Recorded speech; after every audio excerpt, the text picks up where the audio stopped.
false alarm, but a big police presence today at the Community Action Planning Council site on Davidson Street in Watertown. Police on scene early this afternoon.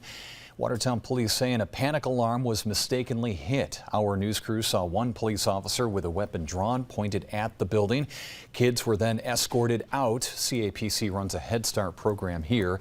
This also had Watertown City Schools go into a hold-in-place situation today until the issue was resolved.